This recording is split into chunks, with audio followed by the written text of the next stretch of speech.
감사합니다. 마가복음 14장 3절에서 11절 보겠습니다. 마가복음 14장 3절에서 11절입니다.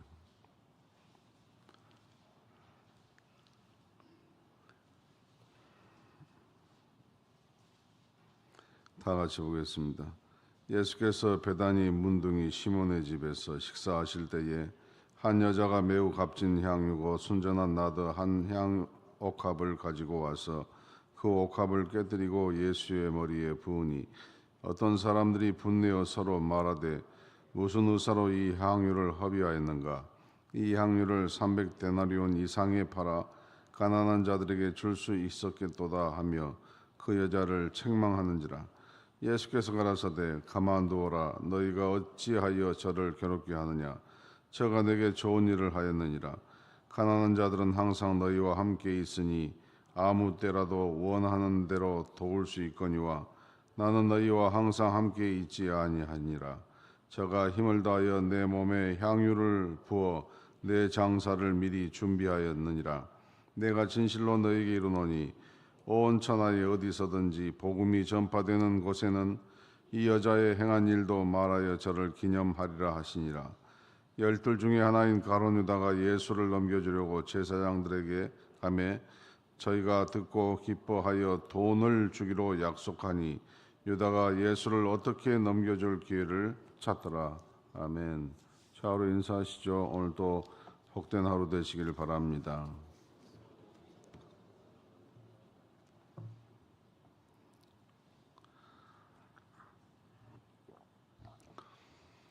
예수님이 이 고난주간 3일 동안 계속해서 성전을 들어가셨습니다. 첫날에는 새끼 나귀를 타시고 입성하셨다가 성전을 둘러보셨고, 둘째 날은 성전 척결 사건이 있었습니다. 셋째 날은 성전에 들어가서 그 거짓 종교 지도자들과 변론을 하셨죠. 그리고 넷째 날은 이 사랑과 배신의 날이라고 부르는 그런 날을 겪으십니다. 오늘 바로 그 장면입니다.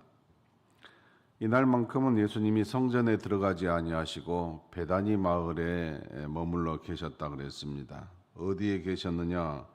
그 행선지가 드러나죠. 베다니의 나병 환자 시몬의 집에 계셨다, 이렇게 말씀하고 있습니다. 그곳에서 무엇을 하셨느냐?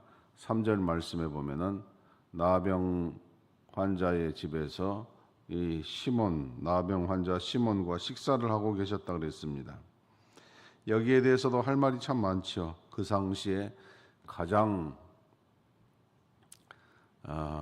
저주받은 병이라고 불리는 이 나병, 그 나병 환자와 넷째 날 식사를 하셨다는 것입니다.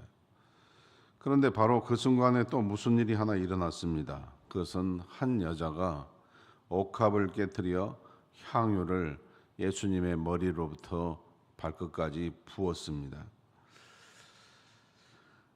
그리고 예수님께서는 이 여인의 이 일을 예수님의 복음이 전파되는 모든 곳에서 기억하라라고 명령하셨습니다.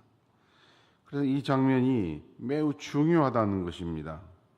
그래서 예수님이 복음이 전파되는 모든 곳에서 다 이 여인의 이 헌신하는 모습을 기억하라 하신 것인데, 도대체 이 여인의 헌신이 어떤 헌신인가?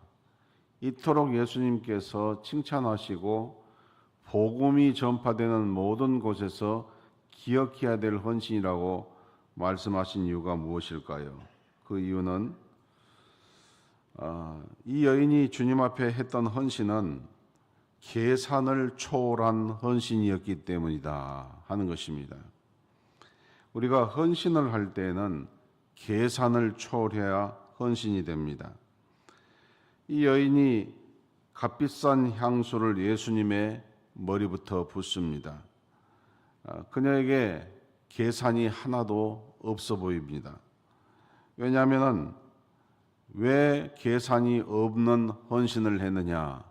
그녀에게는 예수님이 삶에서 제일 소중한 분이기 때문에 그렇습니다. 우리는 가끔 이런 이야기를 듣습니다.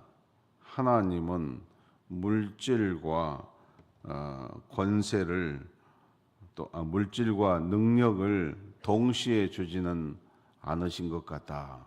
이런 표현을 씁니다. 다시 말하면 물질이 풍족한 곳에는 하나님의 능력이 잘 나타나지를 않고 오히려 가난하고 연약한 곳에 하나님의 능력이 나타나더라 그런 것입니다. 물질이 많으면 하나님의 능력이 나타날 것 같은데 물질의 힘을 가지고 흔들려고 하는 것이 있고 물질의 힘을 가지고 교만한 것이 당연하기 때문에 그렇게 말하는 것입니다. 그러면 우리가 헐벗고 굶주려가면서 신앙생활을 해야 되느냐? 결코 그런 뜻은 아닙니다. 그러면 가난하고 연약한 곳에 하나님의 능력이 임한다는 말은 무엇이냐? 바로 하나님과 관계 속에서 돈과 계산을 초월하지 아니하면은 헌신할 수 없다. 그런 말씀이 됩니다. 오늘 이 여인이 주님 앞에서 계산을 두지 않았습니다. 그래서 그 계산을 두지 않는 극적인 모습이 향유 옥합을 깨뜨렸다는 것입니다. 향유를 붓기만 해도 될 것인데 옥합을 깨뜨려서 다 부었던 이유가 무엇이냐? 우리는 그 이유를 그 여인이 가지고 있는 속마음을 충분히 알 수는 없지만 하나 짐작할 수 있는 것은 옥합을 깨뜨렸던 이유, 바르기만 해도 되고 조금만 부어도 되고 10분의 1만 부어도 되는 그럴 수 있는 일임에도 불구하고 옥합을 깨뜨려서 다 부었던 이유는 예수님에 대한 최대의 헌신 고백이었다는 것입니다. 아마 이런 고백이 되지 않을까 싶습니다. 주님, 내가 평생 모은 이 옥합이 주님을 위하여 쓰여지기를 원합니다. 주님, 이 옥합처럼 제가 주님 앞에 온전히 헌신되기를 원합니다. 주님, 앞으로 세상 자랑이나 돈에 연연하여 살지 않고 주를 위하여 살겠습니다. 얼마나 소중한 여인입니까? 얼마나 소중한 헌신입니까? 그런데 이 소중한 일, 소중한 헌신에도 종종 문제가 배어 있습니다. 어떤 문제가 배어 있느냐? 사람은 사람의 진실을 진실대로 받지 않는 그런 경향이 모든 사람의 마음속에 들어있다는 것입니다. 그 이유가 무엇일까요? 시기와 질투 때문입니다. 자기는 못하는데 남이 그것을 하면 남의 헌신을 훼손하는 경우가 많다는 것입니다. 마찬가지로 오늘 성경에 보면 그 현장에 있었던 사람들의 일부가 이 여인의 헌신을 보고 분노했다라고 했습니다. 무슨 의사로 이 향유를 허비하는가 그랬어요. 이 사람들은 정말 이 여인의 진실한 헌신을 옆에서 무참하게 짓밟은 사람들이었습니다. 그 사람들은 다른 사람이 아니라 예수님의 제자들이었습니다. 왜 이렇게 했을까요? 그래야 주님 앞에 헌신하지 못하는 자기의 모습을 달래고 자기의 양심의 위안거리를 삼을 수 있기 때문입니다. 그래서 그들은 자신의 분노를 정당화시키기 위하여서 더 나아가서 더 거짓말을 하는데 가난한 자들을 들먹거립니다. 5절 말씀, 이 향유를 300데나리온 이상에 팔아 가난한 자들에게 줄 수 있었겠도다 하며 그 여자를 책망하는지라 그랬어요. 정말 이 사람들이 가난한 사람들을 생각하여서 이 말을 했을까요? 말은 그럴듯하지만 사실은 그렇게 하지 못한 자신의 양심에 위안을 주기 위하여서 그렇게 말한 것이죠. 오늘날도 우리가 헌신에 실패하는 가장 큰 문제가 이것입니다. 헌신을 못하는 경우도 있지 않겠습니까? 모든 사람이 다 헌신할 수는 없습니다. 날마다 헌신하는 게 어렵습니다. 그러나 헌신하지 못하기 때문에 남의 헌신을 시기하고 비난하는 것이 문제가 되는 것입니다. 자기 양심을 위하여서 남의 헌신을 끊임없이 비판거리로 삼는 것은 주님께서 이 여인을 기념하라 한 것과 같이 기념하라는 것이 되는 것입니다. 기억하라는 것이 되는 것입니다. 그래서 헌신이란 무엇인가 새롭게 생각해 볼 수 있는 것입니다. 다른 게 아니라 하나님이 감동을 주시면 할 수 있는 것입니다. 무조건 헌신할 수가 없습니다. 억지로 헌신하고 무조건 헌신하면 금방 지치고 주변에서 말 몇 마디 듣고 마음 상해서 헌신 멈춰버리는 일들이 있습니다. 그래서 헌신은 하나님이 감동을 주셔야 할 수 있는 것입니다. 하나님이 감동을 주신 헌신이 되어야 된다는 것은 그래야 비로소 계산이 되지 않는다는 것입니다. 얼마냐? 누가 뭐라고 했느냐? 이것이 헌신에 개입되지 않는다는 것이죠. 또 하나님이 감동을 주셔야 헌신한다는 것은 그런 헌신을 남은 하는데 자신을 못하는 경우에 지나치게 죄책감을 가질 필요도 없다는 것입니다. 어떤 성도가 헌신하는데 나는 그런 헌신을 하지 못한 것에 대하여서 다른 사람에게 무슨 소리를 들을까 봐 미리 비판거리를 내세워서 그 헌신을 비판해서는 안 된다는 것입니다. 헌신은 가장 적절할 때에 하나님이 감동을 주실 때에 자연스럽게 해야 가장 아름다운 향기가 나는 것입니다. 그렇다고 헌신한다고 성도끼리 구별 의식을 가지고 살아서도 아니 될 것이고, 헌신한 사람은 우월 의식을 가져서도 안 될 것이고, 헌신의 때가 이르지 못해서 헌신하지 못한 사람은 그것에 대하여서 지나치게 자존심 상해할 필요도 없는 것입니다. 더 나아가 상한 자존심을 억지 만회하기 위하여 억지로 헌신한다든지 남의 헌신을 비난해서는 결코 안 된다는 것을 이 여인의 헌신 속에 또한 기억하라는 말씀입니다. 두 번째는 왜 이 여인의 헌신을 우리에게 복음 전파되는 곳마다 기억하라고 하셨느냐? 이 여인이 헌신할 때에 그녀의 전부를 드렸기 때문입니다. 헌신은 전부를 드린다는 의미가 들어 있습니다. 향유를 드릴 때에 조금도 남기지 않았습니다. 그 가치가 300데나리온이라고 된다고 헌신하지 아니한 사람이 그녀의 헌신을 돈으로 매겼습니다. 300데나리온은 그 당시 노동자 300일의 품값입니다. 주일과 오늘날 말로 주일과 공휴일을 빼면 노동자의 1년치의 품삯입니다. 아주 큰 액수지요. 근데 헌신에서 중요한 것은 액수의 많음이 아니라 그녀의 전부를 드렸다. 여기에 초점이 맞춰져 있습니다. 이와 같이 우리의 헌신은 하나님께 전부를 드린다는 그런 의미가 바로 헌신입니다. 우리의 전부를 드리라고 할 때에 사람들은 깜짝깜짝 놀랍니다. 다 내놓으란 말인가? 아닙니다. 그런 뜻이 아닙니다. 전부를 드리라는 말에 너무 놀라고 시험 들면 안 됩니다.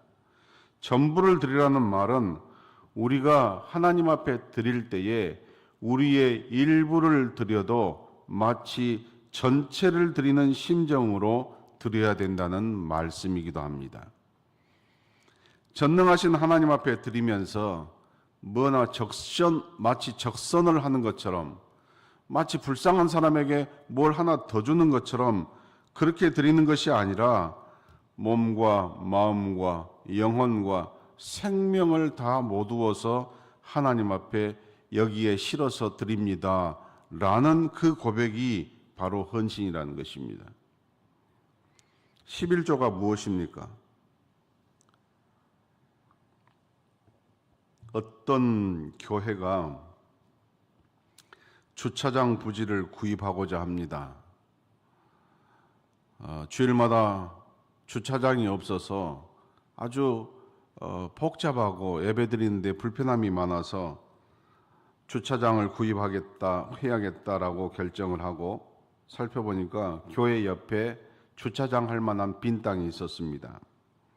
그래서 교회가 그 땅을 사고 싶어서 사람을 넣어서 땅을 구입하고자 했으나 땅 주인이 절대 안 판다 그랬습니다. 그래서 다시 가격을 높이고 사람을 여러 번 보내서 주인에게 간청을 했지만 주인이 움직이질 않습니다. 그래서 주일마다 예배 드릴 때에 주차장이 없어서 예배 때마다 이 차 문제 때문에 모두가 심란해하고 또 주차장 구입을 하지 못해서 실망하고 있었던 한 1년이 지난 어느 날 땅 주인으로부터 연락이 왔습니다. 자신의 땅을 쓰시라고. 도대체 얼마에 팔라는 건가 하고 교회 목사님과 장로님이 고민에 빠졌습니다. 그런데 땅 주인이 다시 기별이 왔습니다. 그 땅 공짜로 마음껏 쓰십시오. 그런데 한 달에 한 번 주일은 사용할 수 없습니다. 모든 교인들은 할렐루야 하면서 하나님께서 우리의 기도를 들어주셨다 좋아라면서 정말 잘 쓰게 되었습니다. 다만 한 달에 한 번은 주차장을 사용할 수가 없었습니다.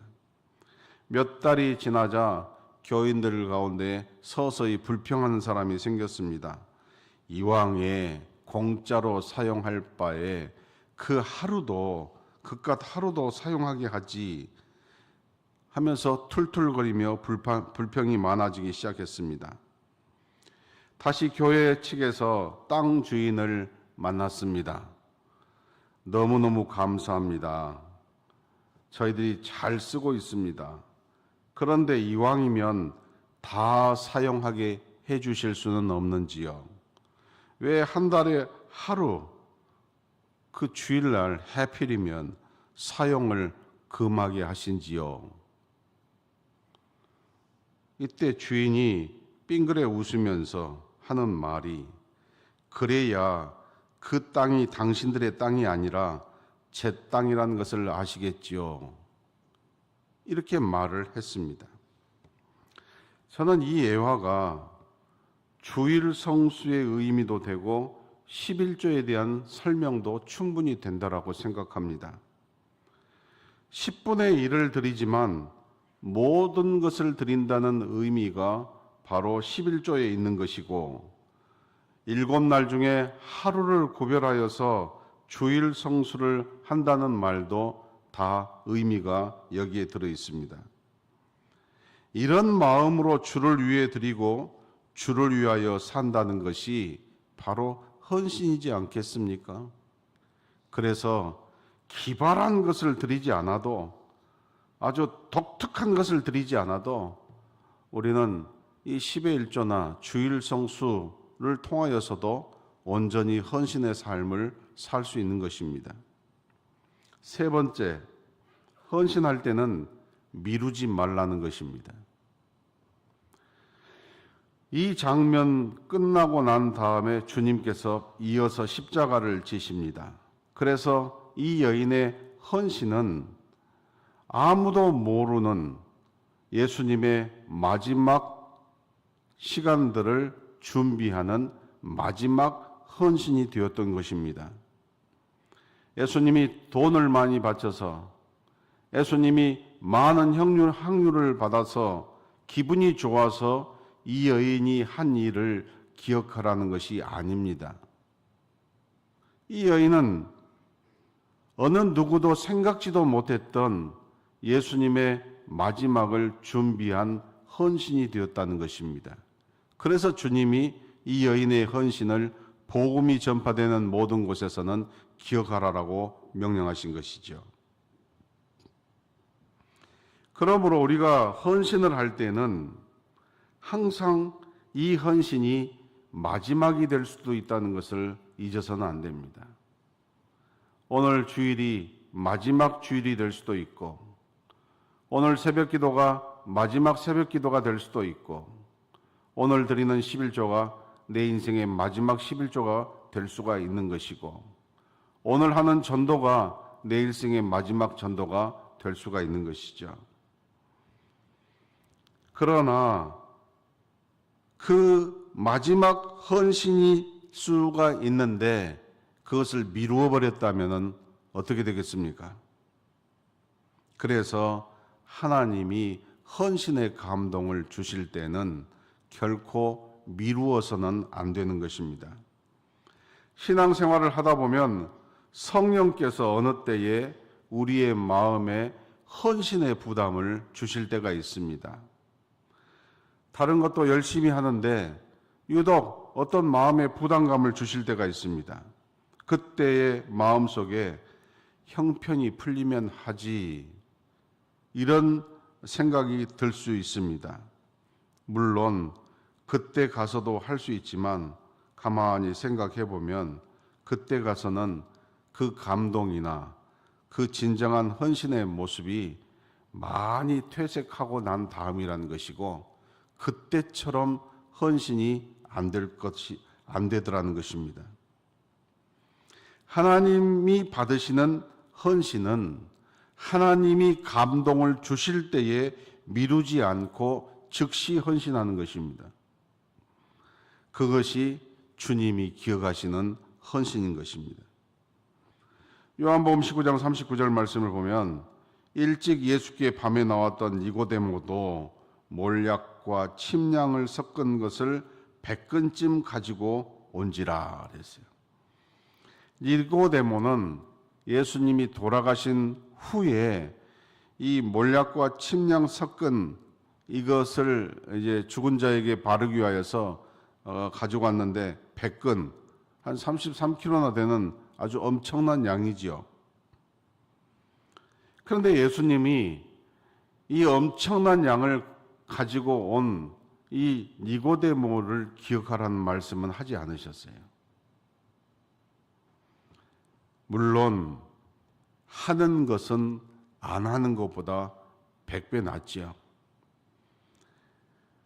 이왕이면 돌아가신 다음에 가지고 오는 것보다 이 여인처럼 예수님이 살아계실 때에 헌신했다면 훨씬 더 향기가 있는 헌신이 되었겠지요.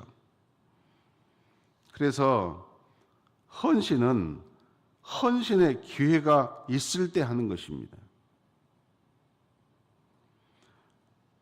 힘 빠지고 아무것도 할 수 없을 때에 그때서 헌신하려면 하고 싶어도 할 수가 없는 것이죠. 지금 한 걸음이라도 띄울 수가 있을 때에, 지금 자리를 움직일 수 있을 정도의 건강을 가지고 있을 때에, 지금 뭐든지 그래도 쓸 수 있을 때에, 그때에 감동을 주시면 미루지 않는 것이 헌신하는 데 중요한 일입니다. 어차피 이 땅에서 죽을 때에 한 줌의 흙도 가지고 갈 수 없는 것이 우리 인생이지 않습니까? 앞으로 잘해야겠다는 것도 내일 일을 알 수 없는 우리에게는 허망한 말이 될 때가 많습니다. 그래서 헌신은 감동이 올 때에 즉시 하는 것입니다. 말씀을 맺습니다. 주님을 위한 최선의 헌신을 드리는 저와 여러분 되기를 주의 이름으로 축원합니다. 계산이 초월해야 되고 남의 헌신을 비난하거나 남의 헌신을 비판해서는 아니 됩니다. 헌신을 할 때는 하나님 앞에 솔직히 전부를 드릴 수 있어야 됩니다. 전부의 의미는 방금 말씀을 드렸습니다. 마지막으로는 헌신은 감동을 줄 때에 미루지 말고 즉시 해야 됩니다. 이 여인도 즉시 하였던 그 헌신이 결국 주님의 마지막을 준비한 헌신이 되었던 것이죠. 오늘 이 말씀이 함께 하시기를 주의 이름으로 축원합니다. 내게 있는 향유 옥합,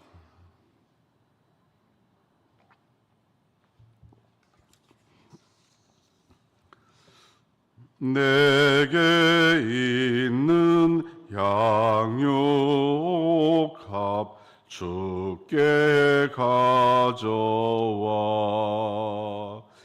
그 발 위에 입 맞추고 깨뜨립니다. 나를 위해 험한 산길 오르신 예수 걸음마다 크신 사랑 새겨 놓았네. 내게 있는 향유 옥합 주께 가져와 그 발 위에 입 맞추고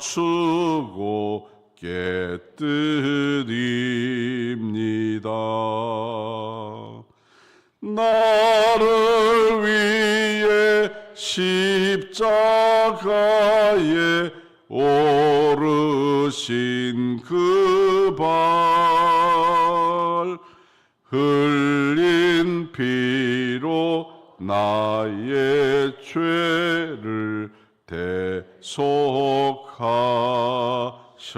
대속하셨네. 아멘. 기도하십시다. 이 아침에 복음이 전파되는 곳만